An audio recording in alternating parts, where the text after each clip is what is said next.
Hello students, स्वागत है आपका डिफेंस ट्यूटर के इस वीडियो में। आज की इस वीडियो में हम बात करेंगे कोस्ट गार्ड, नाविक, जीडी, डीबी और यांत्रिक के लिए स्टेज 1 सेक्शन 1 साइंस के प्रैक्टिस सेट नंबर 31 को। यह प्रैक्टिस सेट्स आपके जो साइंस में फिजिक्स, केमिस्ट्री और बायोलॉजी में क्वेश्चन जो पूछे जाते हैं, आपके जो डीबी के सेक्शन 1 में और जीडी के सेक्शन 1 में और यांत्रिक के जो सेक्शन 1 में जो क्वेश्चन पूछे जाते हैं, उनके साइंस के यह क्वेश्चन है। प्रीवियस सारे वीडियोज़ के क्वेश्चन को आप प्लेलिस्ट से जाकर देख सकते हैं और सारे वीडियोस के पीडीएफ को भी आप प्लेलिस्ट के जो भी आपके जो वीडियोज़ हैं उनके डिस्क्रिप्शन बॉक्स में लिंक दिए गए हैं, वहाँ से लिंक पर क्लिक करके डाउनलोड कर सकते हैं। इस वीडियो के भी जो पीडीएफ है वो आप नीचे डिस्क्रिप्शन बॉक्स में लिंक दिए गए हैं, आप उस लिंक पर क्लिक कीजिएगा और पीडीएफ को वहाँ से डाउनलोड कर लीजिएगा, या फिर आप टेलीग्राम चैनल को ज्वाइन कर लीजिए। आपको डायरेक्टली टेलीग्राम चैनल पर ही लिंक प्रोवाइड करवा दिए जाएंगे पीडीएफ के। ठीक है, तो आइए बढ़ते हैं अपने इस वीडियो लेक्चर्स की ओर। और आज का जो हमारा ये जो साइंस का प्रैक्टिस सेट्स है, इसमें हम फिजिक्स से रिलेटेड क्वेश्चंस को करेंगे। तो आमतौर पे ज़्यादा क्वेश्चंस यहाँ पे आपको फिजिक्स से ही होंगे, तो ध्यानपूर्वक देखिए क्वेश्चंस को, क्योंकि सभी क्वेश्चंस आपके लिए इंपॉर्टेंट है। तो आइए बढ़ते हैं अपने क्वेश्चन नंबर 1 की ओर। नंबर 1 क्वेश्चन में लिखा जा रहा है कि surface tension in a liquid is due to. Surface tension जो होता है किसी भी लिक्विड में वो किस कारण से होता है। तो जो सरफेस टेंशन होता है यानी पृष्ठ तनाव जो होता है वो किसी भी लिक्विड में वो उस लिक्विड के जो मॉलिक्यूल में जो एडहेसिव फोर्स लगते हैं उन कारण से होता है। तो इसका आंसर है क्या है, ऑप्शन नंबर 2, यानी आपके एडहेसिव फोर्स बिटवीन मॉलिक्यूल। देखिए एडहेसिव फोर्स और cohesive force between the molecule.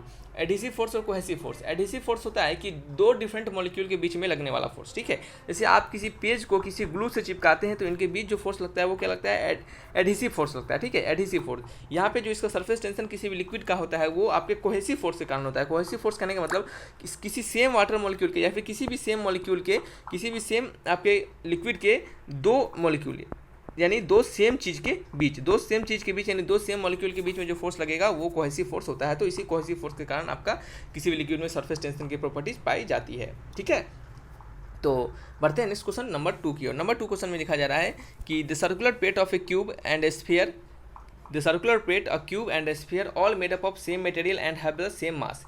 उनके क्या है, सेम मटेरियल से बने हुए हैं और सेम मास है। यानी आप कह सकते हैं कि डेंसिटी इज इक्वल टू क्या है, मास पर यूनिट वॉल्यूम। तो उनका आपका जो डेंसिटी है वो सेम मटेरियल से बने हुए हैं, तो डेंसिटी भी सेम होगा और मास भी सेम होगा। तो यहाँ पे कह सकते हैं कि वॉल्यूम इक्वल टू क्या हो गया, मास अपॉन डेंसिटी। तो उन तीनों का वॉल्यूम क्या होगा, सेम होगा। यानी सर्कुलर प्लेट का भी, क्यूब का भी, स्फीयर का भी, सभी का वॉल्यूम क्या हो जाएगा, सेम हो जाएगा। यहाँ से तो हमें ये पता चल चुका है। ठीक है, नेक्स्ट में कहा जा रहा है कि all made up of same material and have same mass. ठीक है, are heated at 300 degree Celsius. उनको 300 डिग्री सेल्सियस पे हीट किया जा रहा है and left in a room, किसी रूम में छोड़ दिया जा रहा है। तो which of them will be have the slowest rate of cooling. तो इनमें से किनका जो रेट ऑफ कूलिंग होगा वो क्या होगा, आपका स्लोएस्ट होगा। ठीक है, इनमें से किनका रेट ऑफ कूलिंग आपका स्लोएस्ट होगा।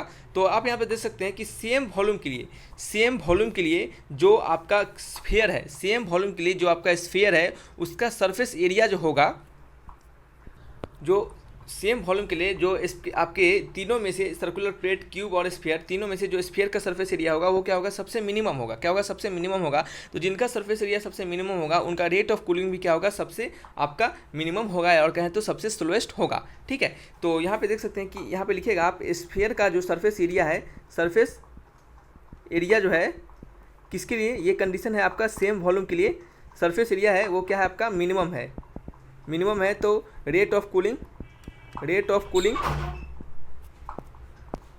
क्या होगा, वो भी आपका क्या होगा, मिनिमम होगा। तो आंसर क्या हो जाएगा इसका, ऑप्शन नंबर सी हो जाएगा। ठीक है, और सबसे मैक्सिमम रेट ऑफ कूलिंग जो होगा वो आपका किसका होगा, सर्कुलर प्लेट का होगा, क्योंकि सर्कुलर प्लेट का सबसे ज़्यादा मैक्सिमम एरिया होता है। ठीक है, नेक्स्ट क्वेश्चन है क्वेश्चन नंबर 3। इसमें लिखा जा रहा है कि optic fibre are use for. Optic fibre हम किसके रूप में यूज करते हैं, तो ऑप्टिक फाइबर का हम यूज करते हैं, ठीक है, ऑप्टिक फाइबर्स का हम यूज करते हैं इंडोस्कोपी में। ठीक है, इंडोस्कोपी में क्या होता है कि इसका डॉक्टर्स यूज करते हैं। ठीक है, इसका डॉक्टर्स यूज करते हैं, और इसमें क्या होता है कि डॉक्टर्स जो होते हैं कि इंटरनल बॉडी पार्ट को देखने के लिए इसका हम यूज करते हैं। ठीक है, चलिए नेक्स्ट क्वेश्चन है क्वेश्चन नंबर 4 नंबर क्वेश्चन में लिखा जा रहा है कि the snow on the mountain does not melt all at once when it is heated by the sun because. कहा जा रहा है कि जो माउंटेन पे, जो यानी पहाड़ पे जो आपके स्नो होते हैं, बर्फ़ होते हैं, वो क्या होते हैं, आपके सन के हीट करने के बाद भी वो पूरा मेल्ट नहीं होते हैं, यानी पूरा गलते नहीं हैं। ऐसा क्यों, क्योंकि क्या होता है कि जो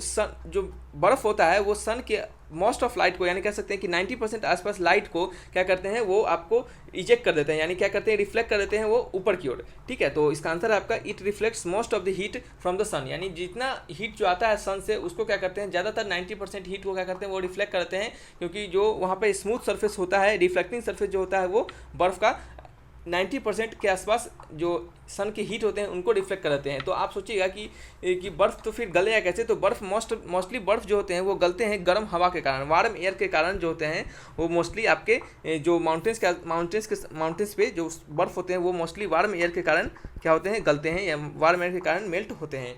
और सन का जो लाइट आता है उसमें क्या होता है, ज़्यादातर लाइट क्या होता है, रिफ्लेक्ट हो जाता है।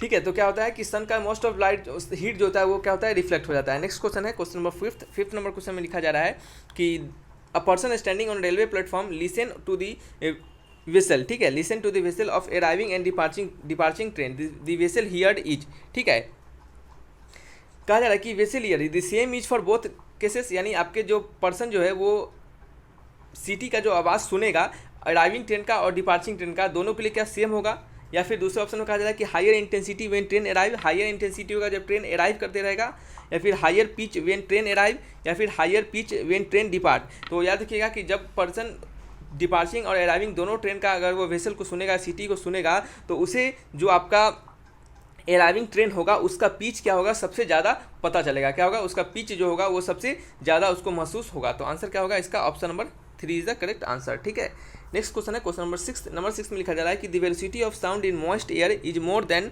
In dry air, velocity of sound in moist air is more then in dry air because the moist air has, कहा जा रहा है कि जो वेलोसिटी होता है मॉइस्ट एयर का, यानी नम हवा में ध्वनि का वेग शुष्क हवा की तुलना में अधिक होता है। क्यों नम हवा में ऐसा होता है, ठीक है, तो क्यों, तो देखिए डेंसिटी जो होता है आपका, फिर से क्वेश्चन को पढ़ेंगे, the velocity of sound in moist air is more then in dry air, velocity जो होता है वो मॉइस्ट एयर का, साउंड का वेलोसिटी मॉइस्ट एयर में क्या होता है आपका ज़्यादा होता है किसके, ड्राई एयर के अपेक्षा।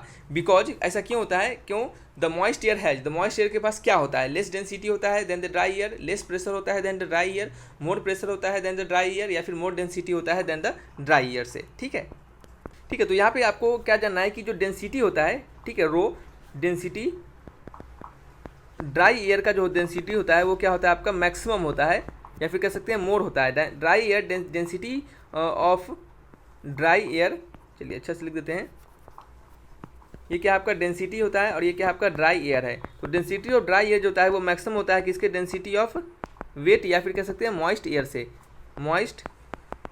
मॉइस्ट एयर से। ठीक है, density of dry air greater than density of moist air. क्यों ऐसा होता है, क्योंकि जो मॉइस्चर होता है वो क्या होता है आपका रिमूव हो जाता है ड्राई एयर से। जैसे ही आपका मॉइस्चर ड्राई एयर से रिमूव होता है तो इस कारण से क्या होता है, उसका डेंसिटी आपका इंक्रीज कर जाता है। तो इसका आंसर क्या होगा आपका कि मॉइस्चर का क्या होता है, डेंसिटी होता है लेस किसके से अपेक्षा, ड्राई एयर की अपेक्षा में। ठीक है, ऐसा क्यों होता है, क्योंकि ड्राई एयर में मॉइस्चर प्रेजेंट नहीं होता है और मॉइस्चर जैसे ही रिमूव करेंगे हम तो वहाँ से आपका डेंसिटी जो होता है ड्राई एयर का रिमूव घट जाता है। ठीक है, नेक्स्ट क्वेश्चन आपका क्वेश्चन नंबर 7 में लिखा जा रहा है कि एन एयर ब्लॉक, ठीक है, तो नेक्स्ट क्वेश्चन है नंबर 7, इसमें लिखा जा रहा है कि an ice block is with a piece of lead embedded in it floats in water, the ice melt the water level. कहा जा रहा है कि अगर एक पीस ऑफ लीड यानी एक लीड के टुकड़े को क्या कर दिया जा रहा है कि आइस में इम्बेड कर दिया जा रहा है, यानी एक बर्फ़ का टुकड़ा जिसमें लेड का एक टुकड़ा लगा हुआ है, ठीक है, और उसे पानी पर तैराया जा रहा है। ठीक है, तो कहा जा रहा है कि अगर हमारा बर्फ़ अगर पिघल जाएगा तो वाटर लेवल जो होगा वो क्या होगा, वाटर लेवल घटेगा, बढ़ेगा, या फिर सेम रहेगा, या फिर क्या होगा। ठीक है, तो आपको बताना है कि यह क्या होगा। तो वाटर लेवल क्या होगा, याद रखिएगा कि वाटर लेवल जैसे ही बर्फ़ पिघलेगा तो कुछ बच्चों को लगता है कि वाटर लेवल क्या हो जाएगा कि राइज कर जाएगा। जैसे बर्फ़ पिघला तो कुछ बच्चों को लगेगा कि बर्फ़ पिघला तो बर्फ़ भी तो पानी होता है ना, तो पानी जैसे ही गलेगा तो और पानी बढ़ा देगा तो वाटर लेवल बढ़ जाएगा, लेकिन ऐसा नहीं होता है। ठीक है, यहाँ पे क्या होता है कि वाटर लेवल जैसे ही बर्फ़ पिघलता है तो वाटर लेवल क्या होता है, फॉल्स हो जाता है। क्यों फॉल्स हो जाता है, क्योंकि जो बर्फ़ का टुकड़ा जो होता है, जैसे अगर कोई बर्फ़ का टुकड़ा जब हम मेल्ट करेंगे, उसमें मेल्ट करेंगे तो जो लीड शॉट होगा उसके अंदर जो आपके वाटर का टैंकर होगा यहाँ पे, जहाँ पे बर्फ़ का टुकड़ा को हम तैरा रहे होंगे, उसके अंदर गिरेगा, आपका लीड जो उसके अंदर गिरेगा, तो जैसे ही उसके अंदर गिरेगा तो वो क्या करेगा, वाटर को डिस्प्लेस करेगा, वाटर को डिस्प्लेस करेगा आर्किमिडीज प्रिंसिपल के अनुसार। तो वाटर को डिस्प्लेस करेगा तो अपने सेम वॉल्यूम के वेट, उसका जितना वॉल्यूम होगा उस लीड का, उतने वॉल्यूम के बराबर वाटर को क्या करेगा, वहाँ से डिस्प्लेस करेगा। लेकिन जैसे ही हम बर्फ़ को उस लीड को अगर हम उस बर्फ़ में इम्बेड कर दे, तो वहाँ पे जो उसका वॉल्यूम डिस्प्लेस का जो मात्रा होगा वो क्या हो जाएगा, मोर देन हो जाएगा जैसे पहले होगा, यानी पहले वाले से क्या होगा, वो ज़्यादा हो जाएगा। यानी उसके अंदर इम्बेड कर दे अगर हम लीड के टुकड़े को बर्फ़ के अंदर, तो ज़्यादा वॉल्यूम को डिस्प्लेस करेगा, तो ज़्यादा वाटर आपका क्या होगा, बाहर आएगा। ठीक है, तो ज़्यादा बाहर वाटर आएगा तो क्या होगा, इससे वाटर का लेवल आपका क्या होगा, फॉल होगा। क्या होगा, वाटर का लेवल आपका फॉल होगा। तो आंसर आपका क्या होगा, ऑप्शन नंबर 2 होगा। तो अगर आपके इसके रीजन आपको याद नहीं भी रहते हैं तो कोई बात नहीं है, आपको इसके सॉल्यूशंस कम से कम, आंसर कम से कम याद होना चाहिए, क्योंकि वाटर लेवल फॉल होते हैं ज़्यादातर इस क्वेश्चन में, बच्चे अपना लॉजिक लगा के गलती कर लेते हैं। ठीक है, तो आंसर क्या होगा, ऑप्शन नंबर 2 होगा। नेक्स्ट बढ़ते हैं आपके क्वेश्चन नंबर 8 की ओर। तो क्वेश्चन नंबर 8 में लिखा जा रहा है कि the velocity of heat radiation in vacuum is, तो velocity of heat radiation in vacuum is equal to that of light, less than that of light, या greater than that of light, या equal to that of sound. तो याद रखिएगा कि velocity of heat radiation in vacuum, vacuum में जो heat radiation का velocity होता है वो इक्वल होता है आपके वेलोसिटी ऑफ लाइट के। ठीक है, वेलोसिटी ऑफ किसके, equal to that of light के। ठीक है, नेक्स्ट क्वेश्चन है आपका क्वेश्चन नंबर 9। नंबर 9 में लिखा जा रहा है कि the plastic material commonly use for making gear wheels is, जो प्लास्टिक मटेरियल जो हम यूज करते हैं गियर व्हील्स में यूज करते हैं, वो कैसा होता है, वो किस चीज़ से बना होता है, तो वो आपके नाइलॉन से बना होता है। तो आंसर क्या हो गया, ऑप्शन नंबर 2 हो गया। नेक्स्ट क्वेश्चन आपका क्वेश्चन नंबर 10। नंबर 10 में लिखा जा रहा है कि ultraviolet radiation of the sun do not reach the earth because earth atmosphere is surrounded by, तो अल्ट्रा वायलेट रेडिएशन जो होता है वो सन से जो हमें आता है तो वो अर्थ पे नहीं पहुंच पाता है। क्यों ऐसा होता है, क्यों नहीं वो पहुंच पाता है अर्थ पे, तो ये बहुत ही सिंपल क्वेश्चन है। आपको पता होगा कि अर्थ पे वो इसके लिए नहीं पहुंच पाता है क्योंकि ओजोन का एक परत होता है जो कि आपके अर्थ के एटमॉस्फेयर के ऊपर लगा होता है। ठीक है, तो आंसर हो जाएगा आपका ऑप्शन नंबर 4। यही आपका शील्ड का काम करता है और यही ओजोन जो होता है लेयर, ये आपको अल्ट्रा वायलेट रेज को नीचे आने में रोकता है। तो ये क्या थे आपके आज के 10 के मोस्ट इंपॉर्टेंट क्वेश्चन थे जो कि आपको साइंस के रिगार्डिंग याद करने हैं, पढ़ने हैं, और आपके ये डीवी के एग्जामिनेशन में पूछे जा सकते हैं। तो इसका PDF आप नीचे से डाउनलोड कर लीजिएगा, आपको वो डिस्क्रिप्शन बॉक्स में लिंक दे दिए जाएंगे। ठीक है, तो thanks for watching my video, तब तक के लिए बाय बाय।